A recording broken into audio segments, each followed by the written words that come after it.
আসসালামু আলাইকুম। আজকে আপনাদের জন্য নারিকেলের পুলি পিঠা দুটি ভিন্ন পদ্ধতিতে তৈরি করে দেখালাম। একটি তেলে ভাজা, আরেকটি হচ্ছে তেল ছাড়া, যা যা আপনার জন্য খুবই স্বাস্থ্যকর। প্রথমে আমি একটি নারিকেলকে কুড়িয়ে নিলাম এবং 1 কাপ চিনি নিয়ে নিলাম নারিকেলের পুর তৈরি করার জন্য। চুলায় কড়াই বসিয়ে তাতে নারিকেল কোড়া এবং চিনিগুলো দিয়ে ভালোভাবে নেড়ে নিব যতক্ষণ না নারিকেল এবং চিনি একটার গায়ে আঠার মতো লেগে যায়। পুর তৈরি হয়ে গেলে আমি 1 কাপ চালের গুঁড়া এবং আধা কাপ আটার গুঁড়া দিয়ে রুটির জন্য খামির তৈরি করে নিব। চুলায় পানি দিয়ে লবণ তেল দিয়ে চালের গুঁড়া এবং আটাগুলো দিয়ে ভালোভাবে খামির তৈরি করে নিব। চালের গুঁড়াগুলো সিদ্ধ হওয়ার জন্য কিছুক্ষণ ঢাকনা দিয়ে আমি ঢেকে রাখব।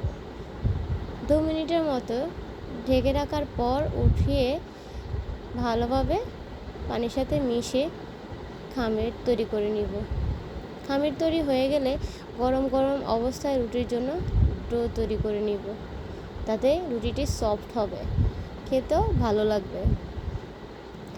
একটি ছোট রুটি বেলে নিলাম, তা মোটাও না পাতলাও না, এবং পুর দিয়ে একটি শেপ দিব লম্বাকৃতির, তাই লম্বাভাবে একটু পুর দিয়ে রুটিটিকে উল্টিয়ে চেপে চেপে দেবো, একটু নকশা করে দেবো যা সুন্দর দেখানোর জন্য।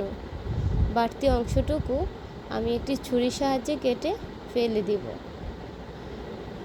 তাতে দেখতে সুন্দর লাগবে। এভাবে আমি এই সাইজের সবগুলো পিঠা করে নেব।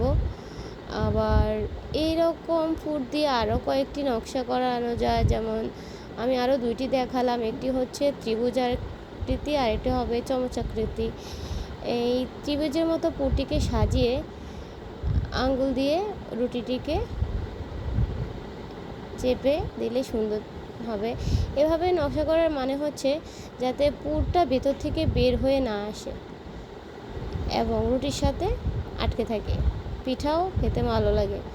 আর যদি পুর বের হয়ে আসে তাহলে ভালো লাগবে। এই পিঠাগুলো কয়েকদিন রেখে সংরক্ষণ করা যায়, নষ্ট হয় না সহজে। তেলে ভাজাটা আর এমনিতে তেল ছাড়া যেটা, ওইটা সাথে সাথে খেয়ে নিতে হয়। গরম গরম খেলেই বেশি মজা লাগে। আমার পিঠা তৈরি হয়ে গিয়েছে, এখন আমার ভাজার পালা। চুলায় প্যান বসিয়ে তাতে তৈরি করা পিঠাগুলো দিয়ে দিব। কোনো রকম তেল ব্যবহার করা লাগবে না, রুটির মতোই হবে। আর একটু আগুনটা লো আঁচে থাকবে, তাহলে পিঠাটা খুব সুন্দর হয়ে যাবে। আর তেলে ভাজা তো ওইটা তেল গরম হওয়ার পর পিঠাগুলো তেলের মধ্যে দিয়ে দিলে হয়ে যাবে। যে এভাবে এক এক করে আমি সবগুলো পিঠা ভেজে নিয়েছি। আপনারাও চাইলে বাসায় ট্রাই করে দেখবেন, খুব ভালো লাগবে পিঠাগুলো। ভালো থাকবেন সবাই। আসসালামু আলাইকুম।